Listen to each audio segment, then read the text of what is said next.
Tarara, tarara, ti ta, ta.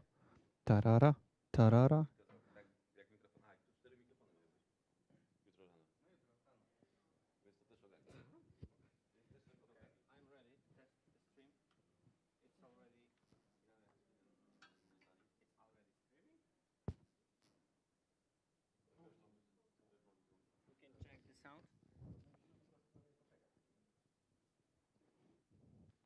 Jeden, dwa, trzy, test. Jeden, dwa, trzy, one, two, three.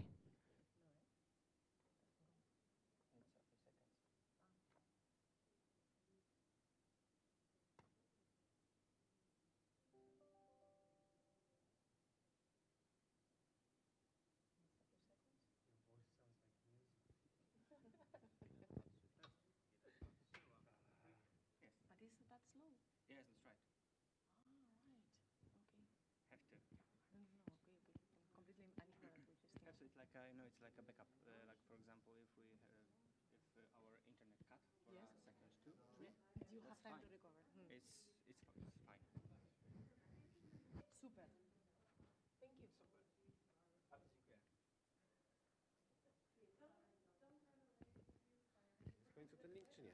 Bo poszła Ola.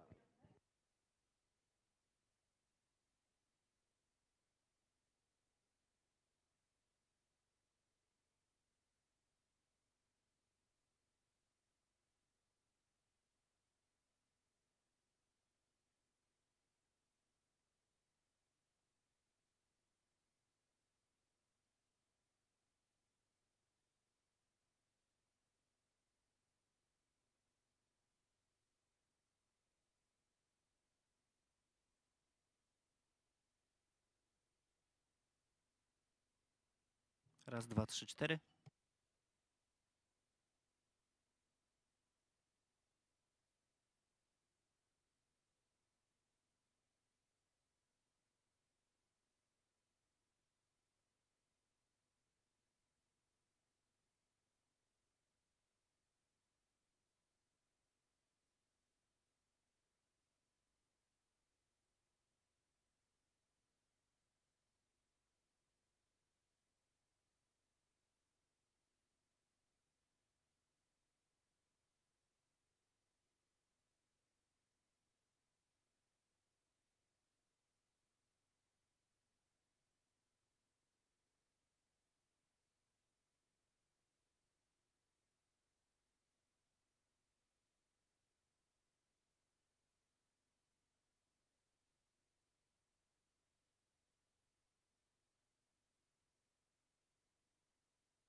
Make host. Hold on a second. Bo to będzie taki główny, nie? To Tylko jedna osoba. Jest tutaj pani Pia. Yes, I think that's her.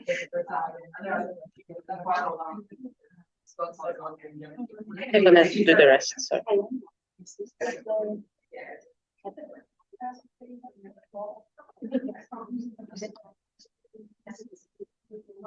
Nie wzięłam swojej kartki oczywiście, ale już wam mówię, kto to powinien być. Pani się nazywa... Już mówię. Pia Kauma.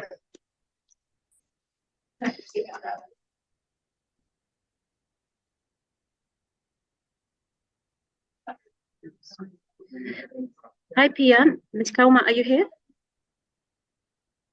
So we just want to run a short sound test. Afternoon, colleagues. Is it working? Check out connection. Can you hear us? Okay, all seems to be fine.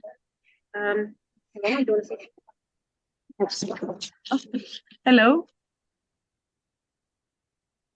You're muted. I don't know. All right. Can they? Yes, everything seems to be fine here. Can you see us, ladies? No.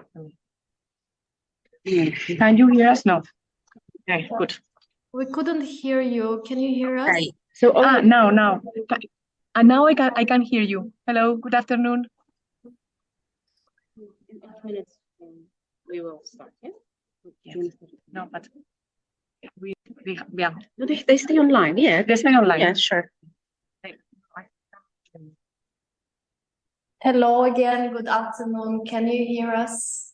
Hello, can you hear us? No. I don't think it's us. Someone is typing. We can hear you, she says. Okay. Okay, then it works now.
Okay, hello everybody.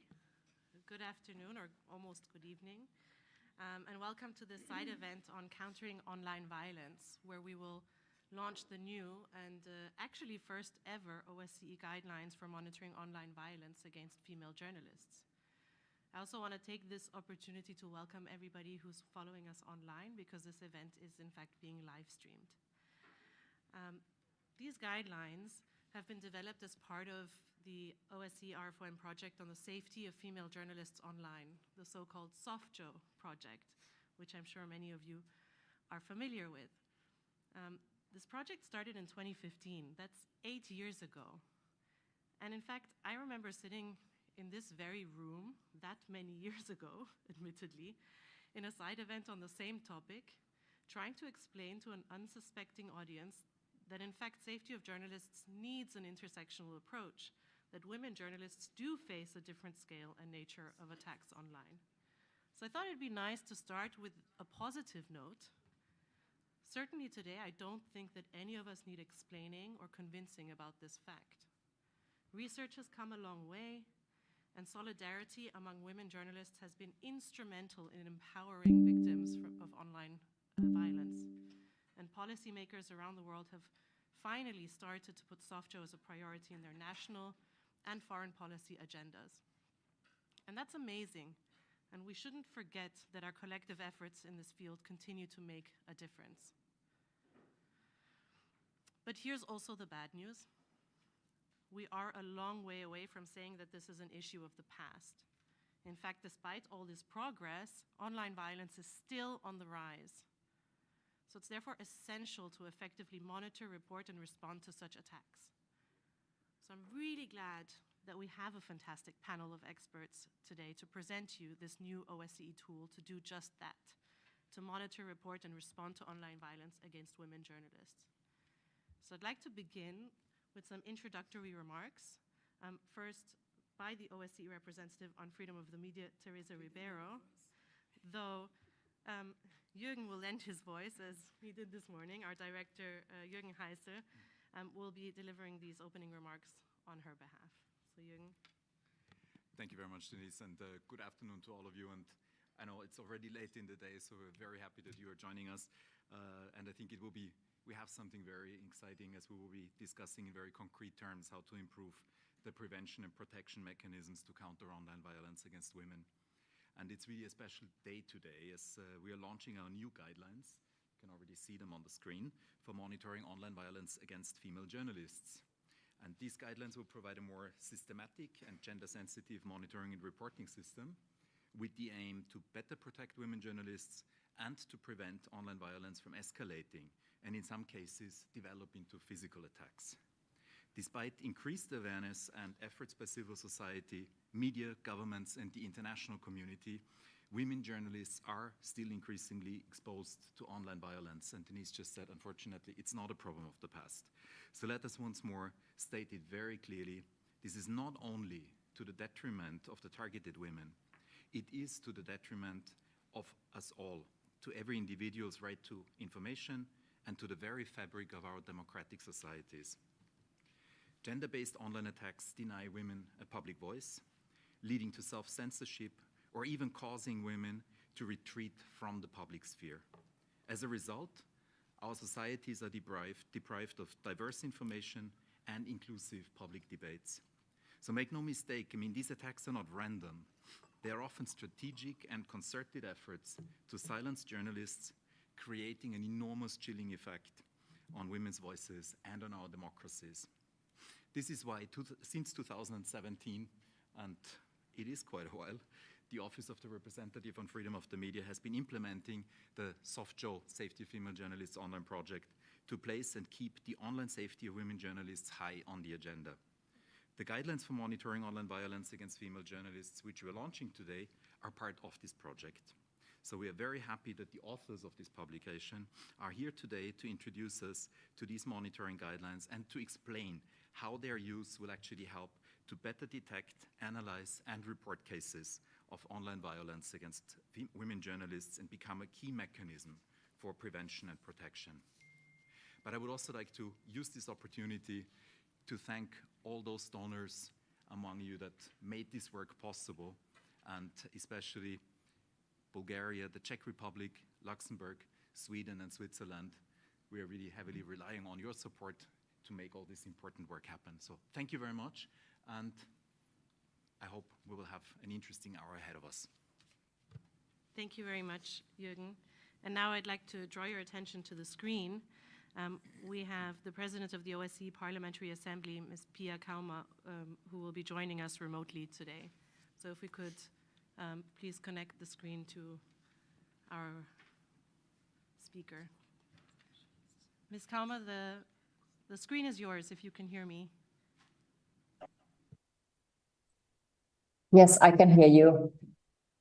Excellencies, colleagues, and guests, it is a pleasure to join the OSCE representative on freedom of the media, Teresa Ribeiro, in welcoming you to this side event on countering online violence, guidelines for monitoring online violence against female journalists. Please let me start by congratulating Teresa and her team on the development and publication of these guidelines. These are an important tool to identify an escalation of online violence targeting women journalists. Online violence against female journalists is especially concerning as it may result in young women refraining from pursuing journalism and opting for other professions where they won't have to face constant online attacks or lose their mental or physical health over online threats. Therefore, this is also an issue of high interest for OSCE parliamentarians as we strive to advance gender equality with our countries and the OSCE region as a whole. Building on the work of our longtime special representative on gender issues, Dr. Hedi Fry, let me recall that the OSCE EPA has adopted several texts addressing this challenge in recent years, including a resolution on ensuring the safety of journalists in conflict zones, as well as a resolution on combating violence against women journalists and politicians. But effective solutions require strong cooperation at multiple levels. This is why I'm glad that the OSCE Parliamentary Assembly and the OSCE representative on freedom of the media have developed over the years an excellent partnership on this topic. Last June, in view of the publication of these guidelines, we brought together a diverse group of parliamentarians, diplomats, and civil society from the OSCE region to discuss the role of national parliaments in monitoring and combating online violence against female journalists and politicians. I'm glad that today we are able to generate additional interest on this issue. Indeed, such events are crucial opportunities to disseminate knowledge and new tools throughout the OSCE region. They are also essential in building greater connections between experts, parliamentarians, civil society, and diplomats to advance comprehensive solutions. Actively sharing new tools, experiences, and lessons learned is what can bring us closer to gender equality in the OSCE. I'm sure that today's event will be another stepping stone in the ever-growing collaboration between international organizations, civil society, parliamentarians, and all other actors committed to advancing gender equality in the OSCE region. Before I conclude, let me use this opportunity to reaffirm the OSCE Parliamentary Assembly's strong support for the important work done by the OSCE representative on freedom of the media. Dear Teresa, thanks again and congratulations to you and your team this publication. We look forward to continuing our excellent cooperation. I wish you an interesting and productive discussion. Thank you. Thank you very much, Ms. Kauma, for your words of commitment to this topic and to the work that our offices do together. Now I would like to introduce our panel of experts who will present the monitoring guidelines in more detail. So to the right of Ms. Ribeiro, Professor Julie Possetti is the Vice President of Global Research at the International Center for Journalists and a Professor of Journalism at City University in London. To her right, we have Dr. Diana Maynard, right? Oh no, sorry. First, to her right, we have Nabila Shabir, who's a senior research associate at the ICFJ. And then we have Dr. Diana Maynard, who is a senior research fellow in the computer science department at the University of Sheffield. Julie, Diana, and Nabila are the authors of the OSCE monitoring guidelines, and I will hand over to them to present these new guidelines to you. After their presentation, I would like to invite Inga Sprünge, an award-winning investigative journalist and co-founder of the Baltic Center for Investigative Journalism, Rebaltica, who will share with us her very own experience on this topic. So before we continue, Julie, the floor is yours. Thanks very much, Denise, and thank you all for coming. I know this is a very busy session, and we really appreciate your participation. So impunity for gendered online violence needs to be understood as a series of acts that aid and abet impunity for crimes against female journalists. And there is increasing evidence of a correlation and even a causal relationship between online threats towards female journalists and offline attacks. So gendered online violence could be seen as a predictor of physical violence towards journalists, including murder with impunity.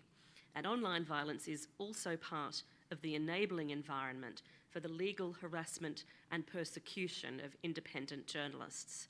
So it's essential that online violence against female journalists be mapped to human rights violations and be more effectively monitored, recorded, and transparently reported by those responsible for ensuring their safety. And by them, we mean states, we mean big tech companies, media employers, civil society organisations, and intergovernmental organisations like the OSCE. So before we discuss in more detail what we're launching here today, I just want to take you very quickly through the origins of the research process underpinning these new guidelines. So these are research-derived guidelines. We haven't just thought them up. We have spent at least 4 years developing the knowledge that has allowed us to produce these guidelines. So key among the research outputs that have informed this work is a series of reports under the banner of the chilling, which the International Centre for Journalists, ICFJ, and UNESCO have been working on and publishing from since 2019. The chilling, in its final publication at the end of last year, represented a survey of over 700 women journalists from around the world, interviews with over 180 female journalists and experts, 15 in-depth country case studies, including 5 countries within the OSCE, and 2 pioneering big data case studies focused on the Nobel laureate Maria Ressa and the investigative reporter Carol Cadwallader from the UK. One of the key statistics from this research that you will have heard now over the past few years is that 73% of the women journalists we surveyed had experienced online violence in the course of their work. And I'll share some other stats that underpin some of the recommendations we make as we go through this presentation. So this work actually led then to the UK government commissioning an online violence alert and response system, starting with 7 additional big data case studies to develop the system in an informed way. And we've so far examined nearly 19 million social media posts directed at these female journalists whose cases we found to be emblematic of the crisis. Here is one of those cases. This is the BBC's disinformation reporter, Mariana Spring.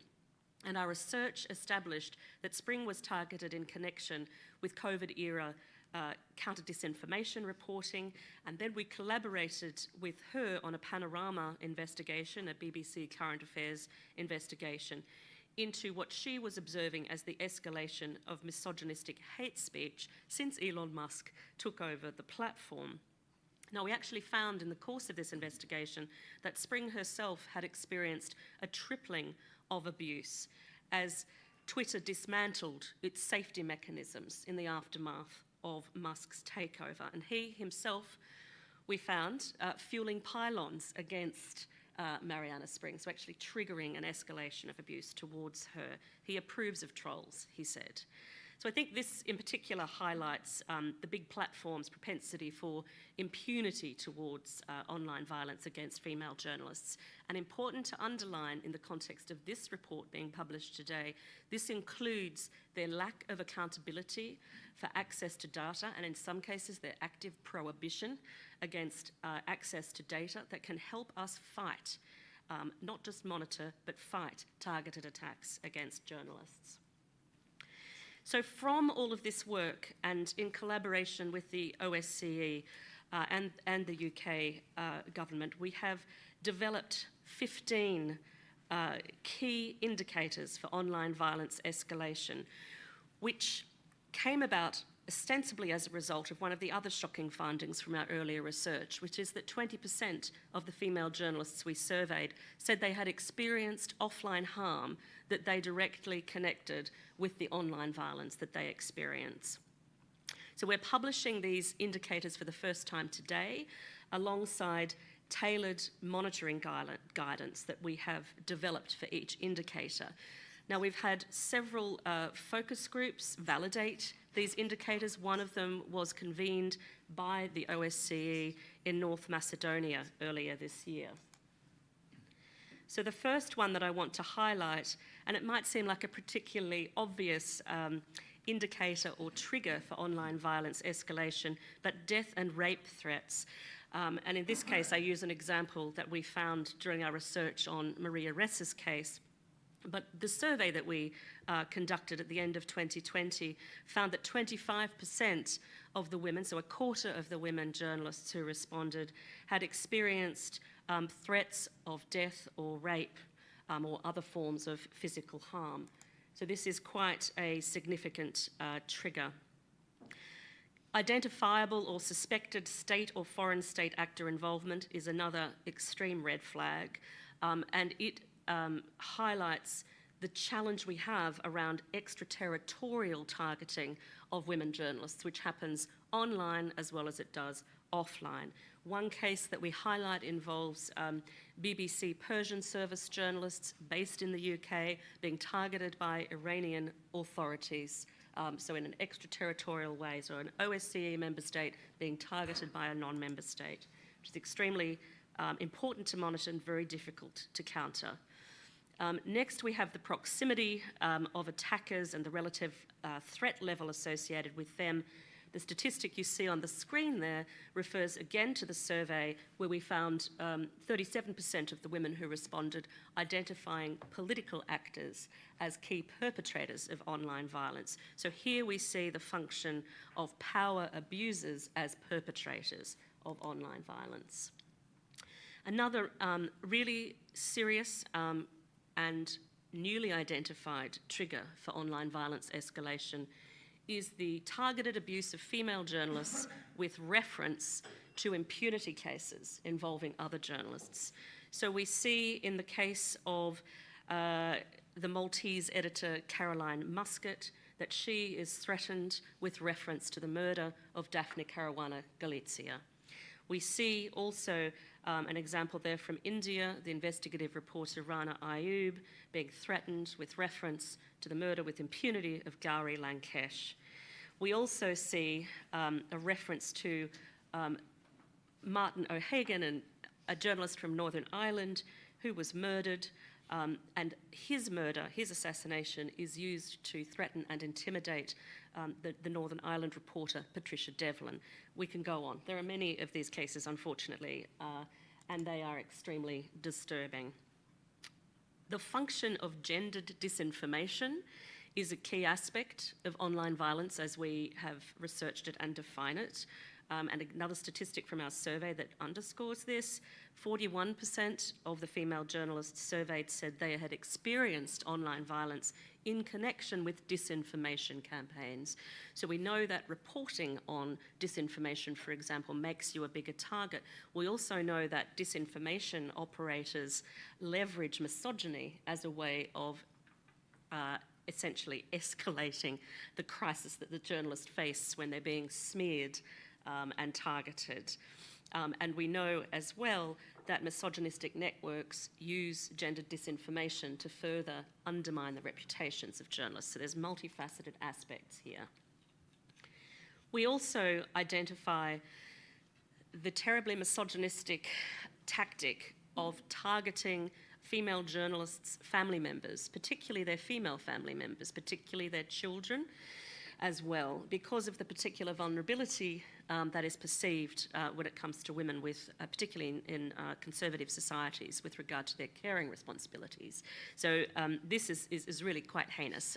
We have seen this in multiple cases, including with cases in the US and the UK. So this is not by any stretch something that happens in less developed part of the world.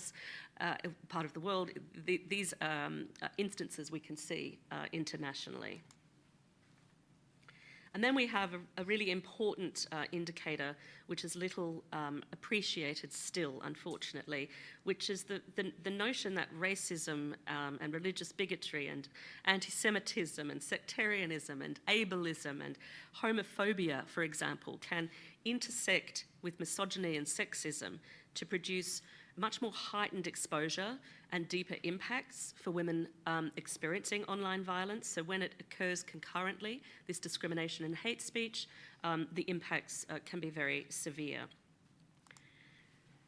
So what we have done is develop guidance that is being published today that will help all of those invested in the safety of journalists, how to teach them how to monitor attacks, what to record, with an emphasis on a more systemic approach to data gathering.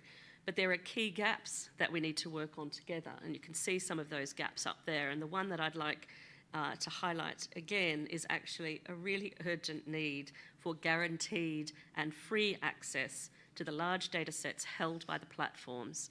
If they continue to be opaque, if they continue to tighten their hold over data and to limit the access of researchers, civil society and news organisations and intergovernmental organisations to that data, we will be hamstrung in our efforts to better protect women suffering abuse online. So one of the things that we have done to aid these processes is to develop an abuse typology. It's really important, as I keep saying, to ensure that our approach to monitoring and recording data connected to online violence is more systematic.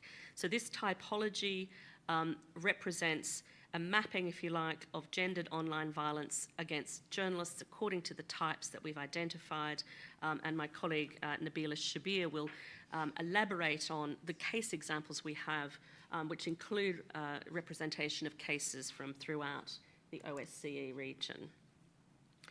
The other thing that we have done is to acknowledge how important it is to situate the monitoring of online violence within existing human rights frameworks. So at the UN level, we've noted the Sustainable Development Goal Indicator, or the SDG Indicator 16.10.1, which covers verified cases of killing, kidnapping, enforced disappearance, arbitrary detention, and the torture of journalists.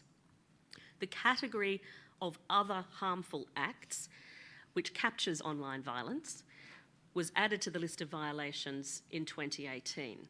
But until now, the monitoring of these so-called other harmful acts in this infrastructure has actually been seriously inadequate.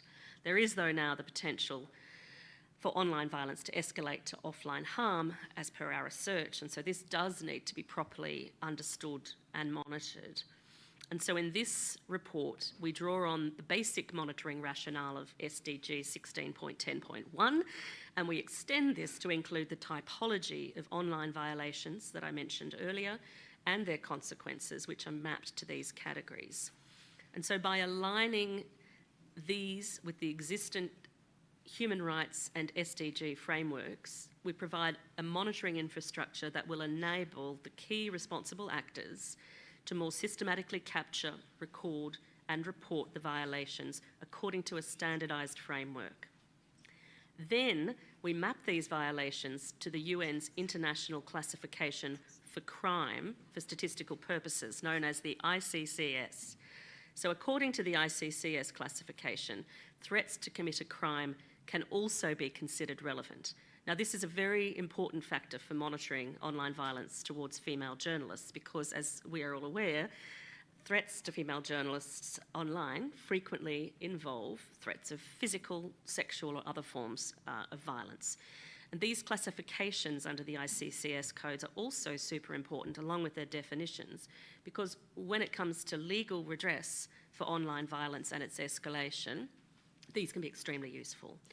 So we hope that this guide will make a meaningful contribution to a more systematic and coordinated response, which blends qualitative and quantitative data with an emphasis, importantly, on context and the aim of ultimately preventing escalation. And I'm going to hand to Nabila now, who'll share some examples of OSCE cases as they relate to some of the other indicators. So there's 15 in total. I've shown you a smattering. Over to Nabila for some more.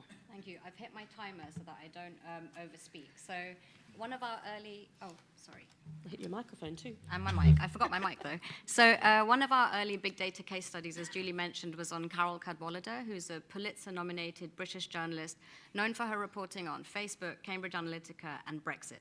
And she said that being castigated as a conspiracy theorist and a nutcase, thanks to the misogynistic abuse online, is very wearing on a day-to-day basis. Our world has now normalized that abuse, and you're supposed to put up with it.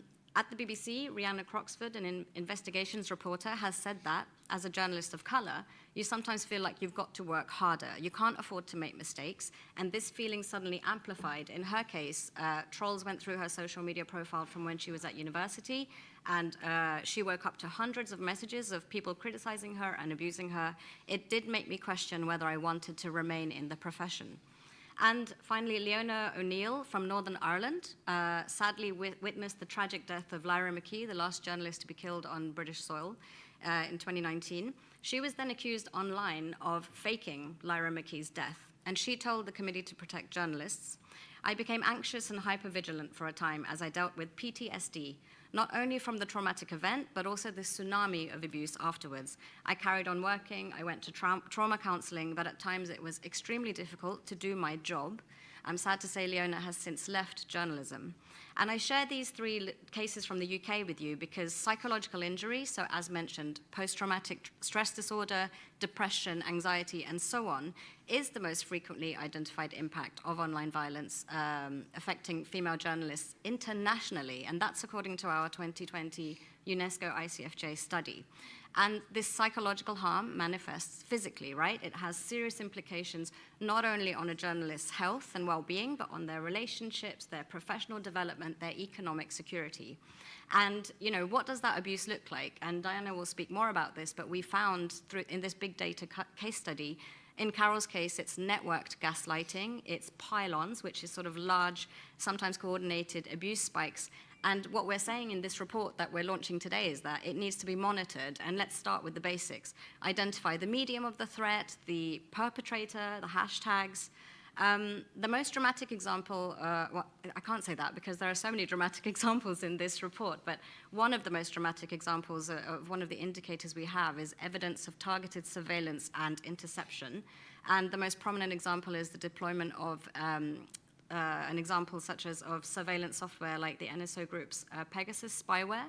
Long list of female journalists targeted. In Azerbaijan, Khadija Ismailova surveilled for 3 years, amongst many of the things that she's gone through. In France, Lene Gredou, who had her phone infected after she'd been reporting on torture and rendition by French and Moroccan governments.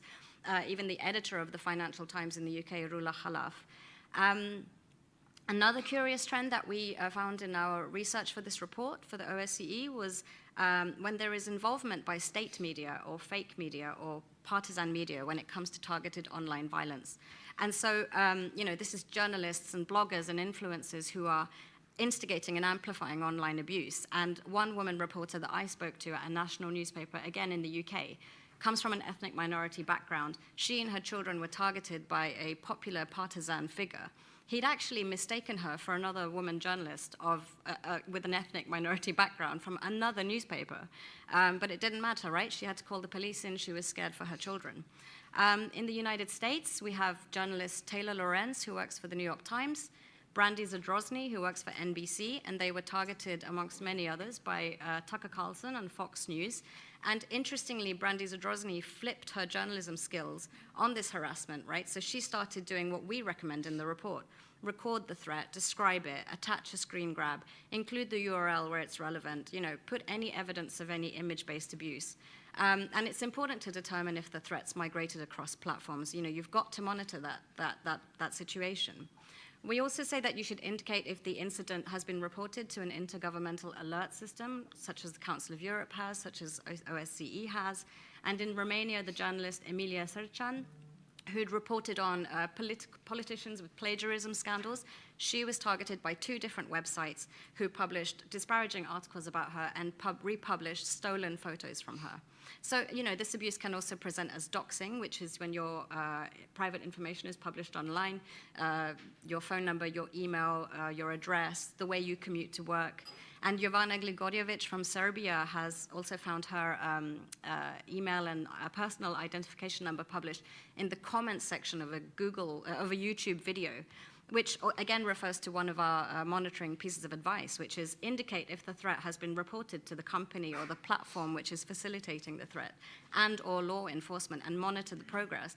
And in her case, as it's Google amongst many of the other big tech companies, it was extremely difficult for her to have that information taken down. And finally, indicator 8, which is about how online threats are transferred to physical contexts. And Julie mentioned the alarming statistic that 1 in 5 survey respondents told us that there's a connection between online abuse and offline abuse. And the most alarming example of that we have is Daphne Caruana Galizia in Malta, who exposed Panama Papers corruption.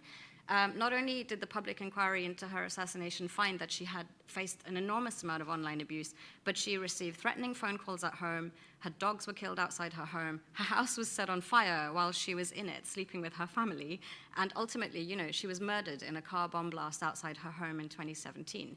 And some of the monitoring guidance that we have, for these kind of cases is, where the threat has multiplied and where there's a high-risk perpetrator involved, conduct a network analysis to determine where is the threat, where's the original source coming from, do a risk assessment. So that's a terrible story of, the most ultimate harm, but what we're trying to say is it is very real. And I will just end on a couple of cases. So Evgenia Karl, who's a Slovenian journalist who was targeted by the future prime minister. She was receiving envelopes with death threats and envelopes with white powder in them, which she said affected her respiratory system. She said, sometimes I feel depressed and hopeless, sometimes I just feel like I live in a parallel universe. And what we want to prevent happening is this psychological and physical harm. So to end on Taylor Lorenz of the New York Times, her harassment was multi-platform. It spread across the darkest corners of the internet. And she told us, there are weeks when I can't leave my bed and can't function, and I'm crying all day or throwing up all day because of the anxiety and stress that it causes. And there was one point where I definitely didn't even want to live anymore. I'll hand over to Di on that inspiring last sentence. Okay. So I'm going to spend the last few minutes talking about some tools we've developed, well, actually are in the middle of developing, so these are still in development, to try and collect the data, analyze the data, and enable reporting of the data. So on the one hand, a tool which allows us to collect and analyze data. On the other hand, also, which allows us to monitor data in near real time and detect, monitor, and alert people to incidents which are very significant as potential threats, which might escalate to offline harm. So not only looking at what's there now, but what might happen in the future, with the aim of triggering responses to prevent threats from becoming physical manifestations. So these tools stemmed initially from our case studies when we started collecting and analyzing data. We realized we needed a systematic way of doing this. And then we've been using these tools as a way to actually generate and analyze data, with the idea that these can actually be rolled out into newsrooms and so on. And the key thing about this is that both in the case of collecting and analyzing and in the case of monitoring, it provides solid evidence of what's going on. So essentially, we collect data from different kinds of social media. We started with Twitter, and we're moving now to other social media platforms. So the idea is that we collect all the data relevant to a particular journalist or group of journalists.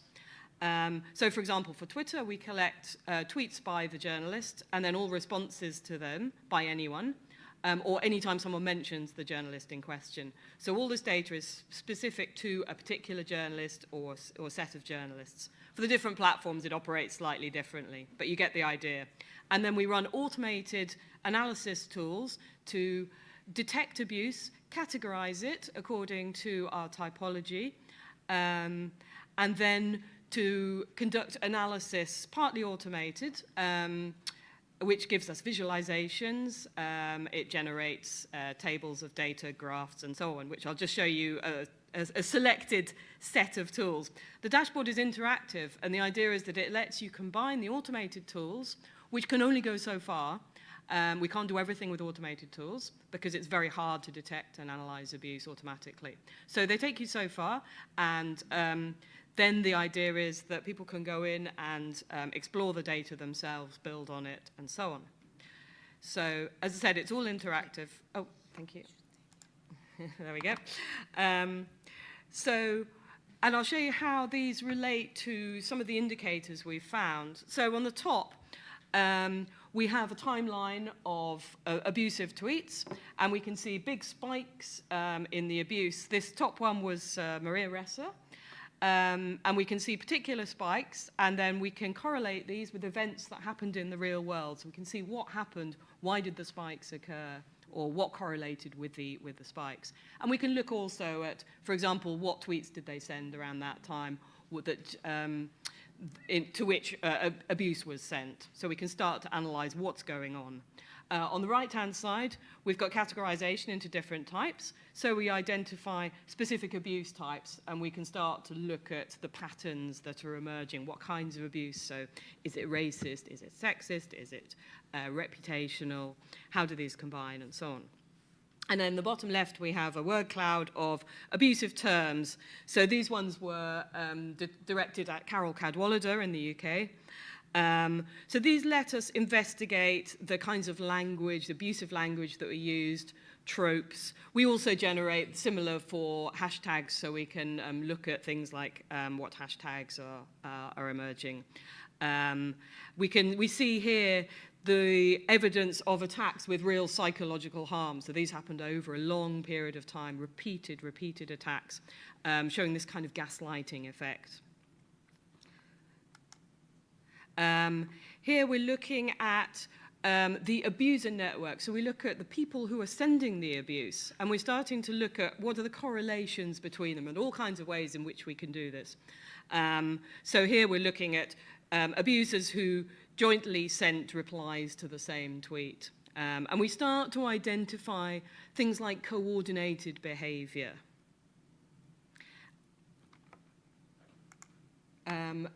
Another example of where we can see coordinated behavior. So we look at the speed of attacks. So how long after a journalist sends a tweet or other kinds of message does the abuse start to come in?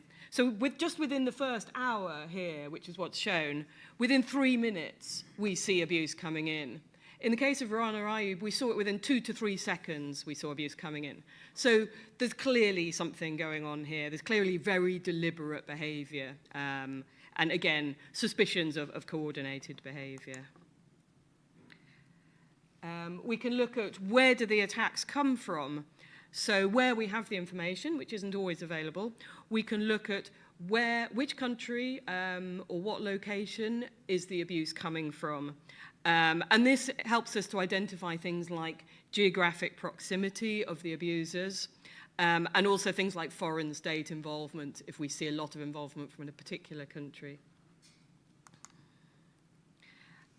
We also, as I said, we're looking at multiple platforms. So we can start to look at how platform use, how the interplay between abuse on different platforms. And platform use varies, but for different countries, different platforms tend to be used. Different journalists might post more on different platforms. So we're trying to add more and more platforms and more places in which we might find abuse. So again, we can amalgamate all the information together, and we can, so here we have different colors for the different platforms, and then we can go in and we can break it down and we can examine a particular type or a particular time period. So as I said, it's all interactive in that sense. And finally, intersectionality. So here we're looking at the types of abuse sent to Maria Ressa and some examples. Sorry about the language.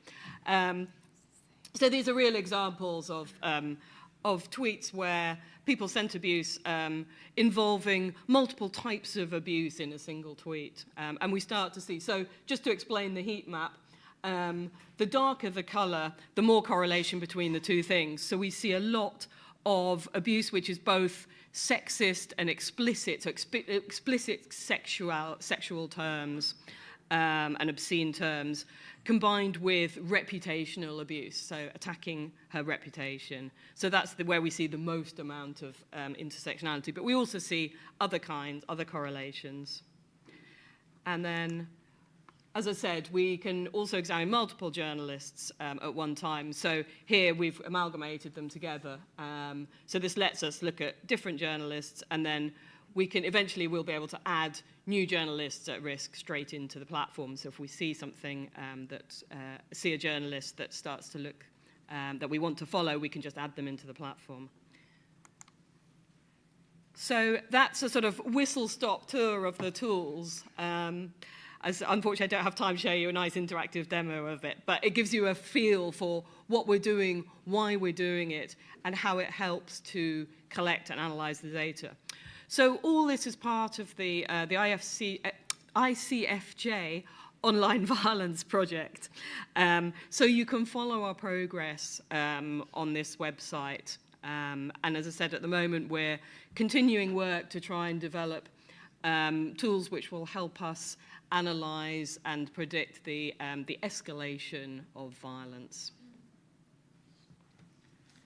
Thank you so much to Julie, Nabila, and Diana. That it's a lot to take in. This is usually where the moderator kind of sums up or reacts, and I don't think that I will even try because it's just overwhelming. So I'll allow everyone else to digest just like I am doing right now on the vast nature of the information and shockingness of it that we've received, and actually hand over very swiftly also to Inga Springe. Inga's case, I believe, really illustrates the importance and urgency of these guidelines. Do we have a presentation? I hope we have the presentation. Yes, we do. I prepared my 5 slides. Yes, Inga will very briefly also go through a presentation, and then I will open the floor for a Q&A with the audience. Okay, I will just start, I hope, the presentation you can manage to put it on. So my name is Inga Springe. I'm an investigative reporter from Latvia, and I'm also co-founder of the Baltic Center for Investigative Journalism.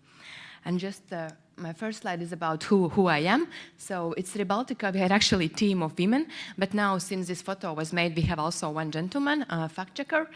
And I am kind of face of Rebaltica in Latvia because I'm co-founder.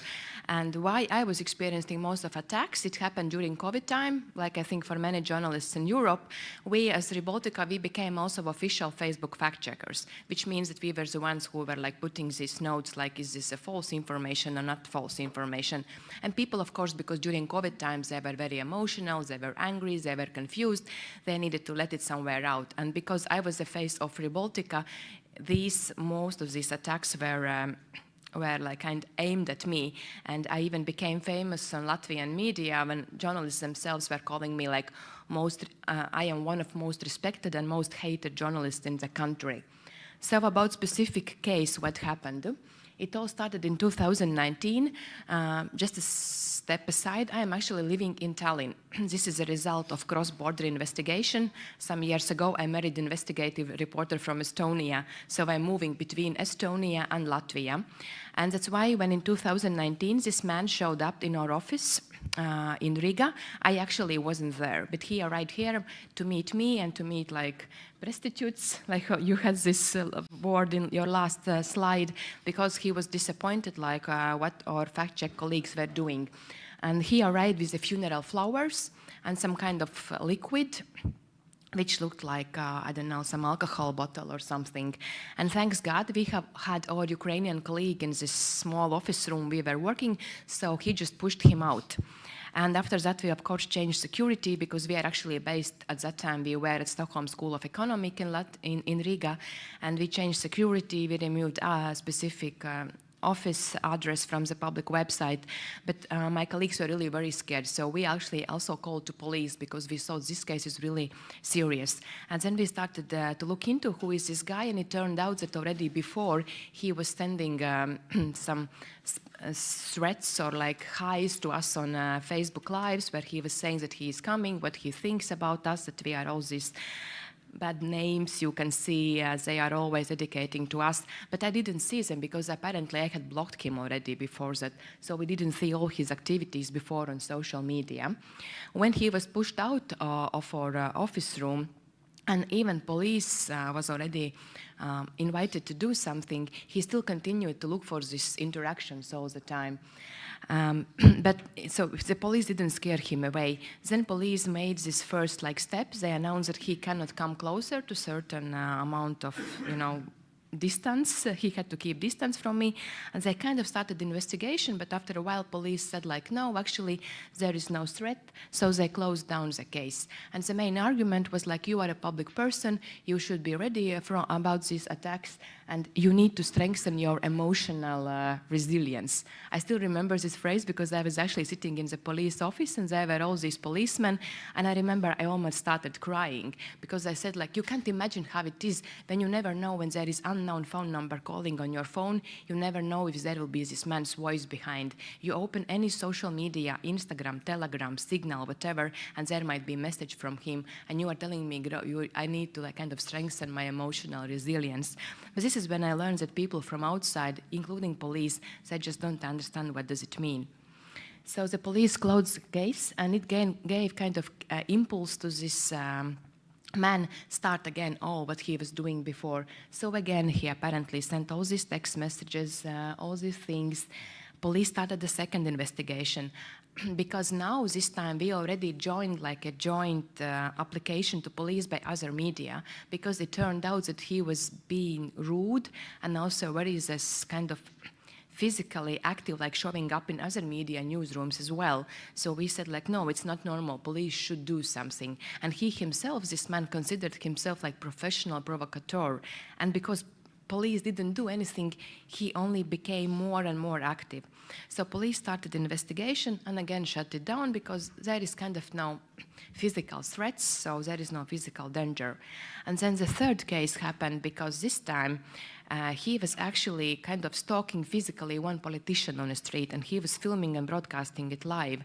And that was kind of the last step, when really like all media joined forces in Latvia, all investigation teams, all news, like evening news programs were reporting about it. They were inviting and asking comments from prosecutor's office, from police office, and it showed actually this not understanding by law agencies like police, prosecutor's office, and we kind of gained public support in this case that it's not normal. And in the third case, when police started investigations, this case really went very smooth ahead. Already like in a couple months, this case was in the court, and it was only in this third case was the first time a prosecutor actually requested data from telecom company regarding about my phone number and this guy's phone number. And it showed that first time that this man over this period had sent me like more than around 100 text messages, but I apparently didn't see it because I had blocked him. And it turns out I didn't know that the guy didn't know from that side, so he just kept sending me all these messages. And only now, like almost 2 years later, when prosecutor did properly his job, we discovered all these facts. And so the case went to the court. And the court also made a verdict, and they fined him with a maximum fine for this crime. It was 2 months imprisonment.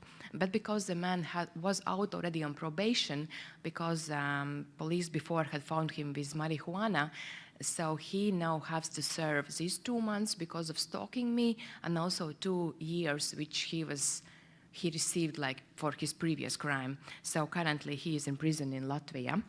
So what was my main takeaways after experiencing all this we went through? The first thing is about evidence. Like you were also mentioning, it's so important because first time when we submitted this claim to police, I was actually quite careless. I sent like, yes, there was this phone message and there was this message and telegram message, but I kind of didn't pay much attention because for me it seemed like very obvious that this is not normal, that this man was really like coming after me all the time. But police afterwards said like, oh no, there is not enough evidence that it was systematic approach.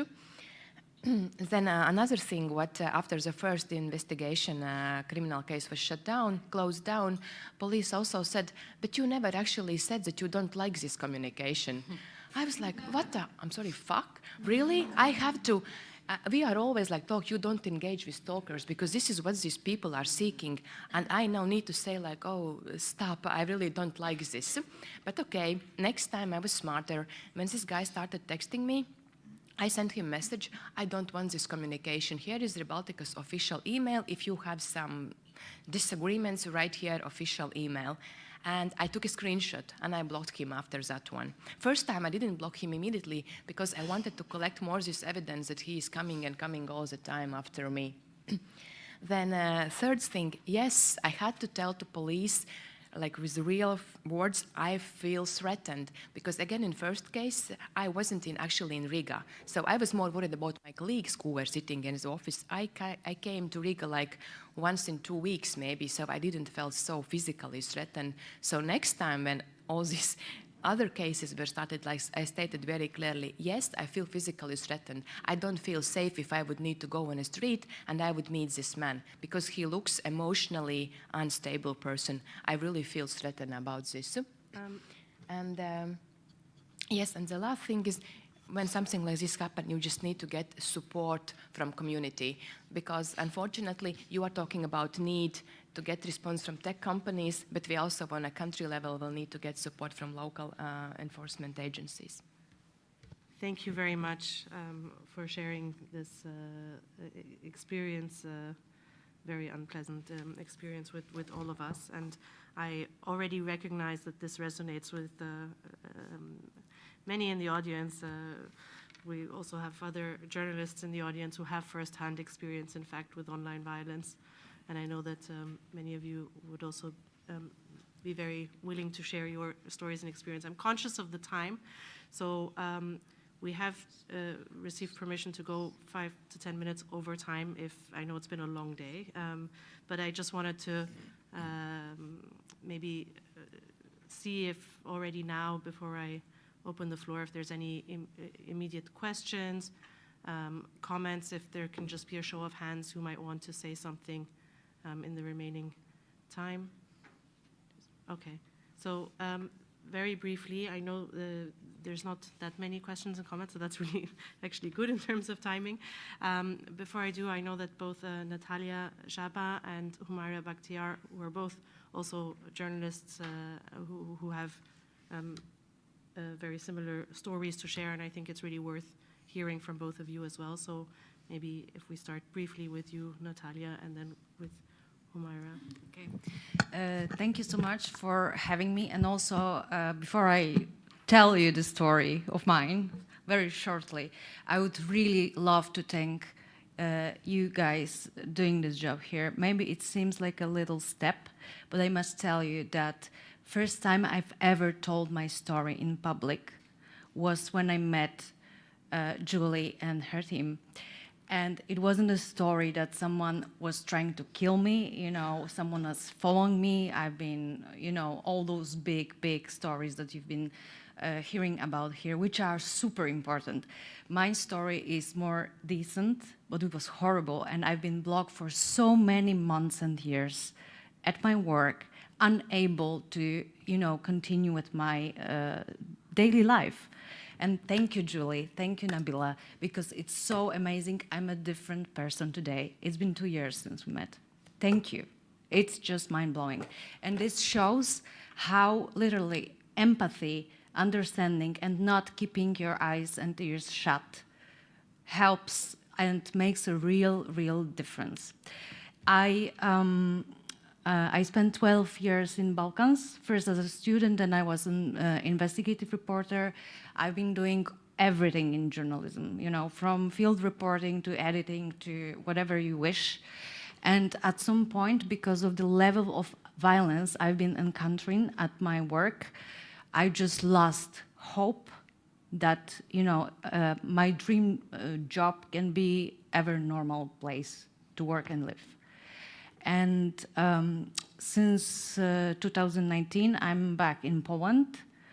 And literally, I lost hope, I was like, my dream job became my biggest hell. I literally lost function of life. Like I couldn't remember a thing. I have this fog brain. I was having problems with remembering simple things, It was all like tiny stress, piling on me each and every single day. So my experience is another example of how does it work. Like it even doesn't have to be a huge story like Maria Resas, who is, fighting direct, mafia people in her country, right? But also this tiny stress piling up day after day with no help, with no awareness about it is also a huge problem.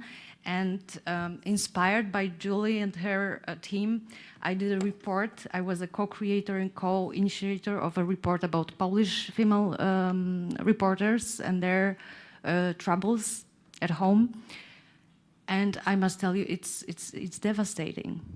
It's devastating even in country like Poland when, okay, now we are in trouble, you know it very well, but it's Europe and women are suffering so much. Unfortunately, I can show you the data I've been collecting later, but what the problem is, like we've found out that even 80% of cases are still unseen, and it's still huge taboo, even in Poland, to talk about it. So thank you. I will thank you so much, and thank you, Natalia, for sharing your experience and like you say, the psychological sort of burden and trauma that comes with this type of online harassment. And very briefly, Humaira, I know you have a... Thank you for SoftJo, for this project is still live and still works, and I believe that it helps to some colleagues. But unfortunately, it is not enough. We knew about it. Shortly about my experiences, I'm Humaira Bakhtiar, journalist from Tajikistan, and I can say that I am already about 12 years a victim of online harassment, and it is in very difficult, very ununderstandable forms of harassment. It starts from how I'm looking up with my body, how many kilos, I don't know, how everything, and comes to my family. Even my father, my brothers, my mother, my sister, they are all right now the theme of abusement on internet, and which is really hard to me. Because when I choose this job, I knew that it is some kind of dangerous job in Tajikistan, but I can accept or understand which is going to me, but not to my family. From which kind of family I come, they will try to find everything. And I will just give some example. For example, in social media on Facebook, we publish a phone call between a man and woman, but it was published with my photo and my name, and it was a very dirty phone call. And I couldn't do nothing, because when I wanted to describe that it is not me, it is not my voice, and like not my tone of how I'm speaking, because I worked on the radio and people knew my voice, but I couldn't even say something like this because I recognized how well-trained army are on social media. In Tajikistan, I do not know what's on the world. In another country, unfortunately, I cannot go up from my personal problems. But in Tajikistan, it is like many groups. It is anonymous trolls, which in Tajikistan officially they have, we call fabric of trolls, which receive budget from government. It is anonymous trolls. They post with anonymous name.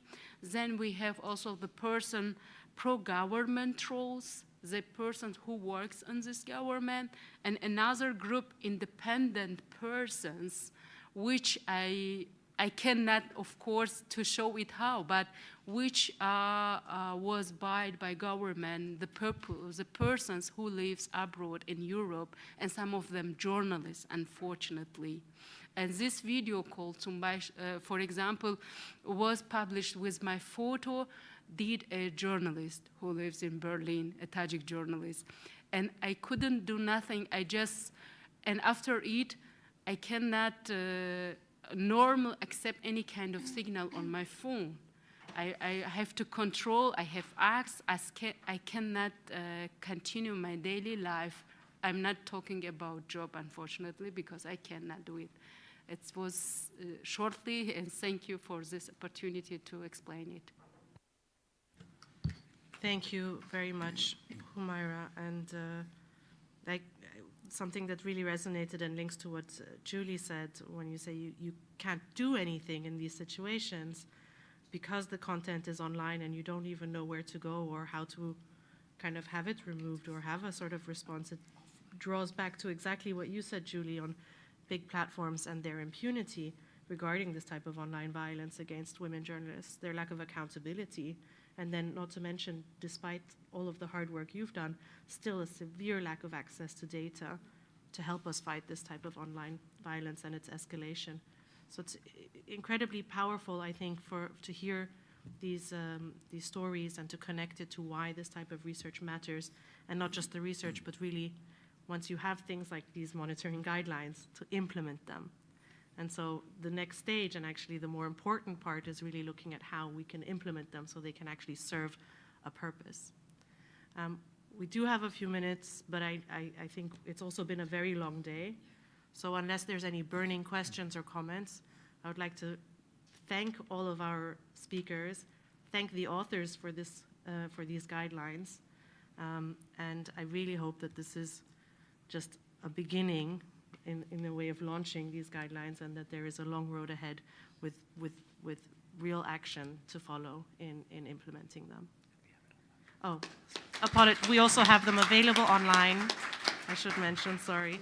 They are available online for everybody to read, and if anybody wants a hard copy, we don't have them with us right now, but they will be available soon, so get in touch with our office if you do need physical copies. And thank you again.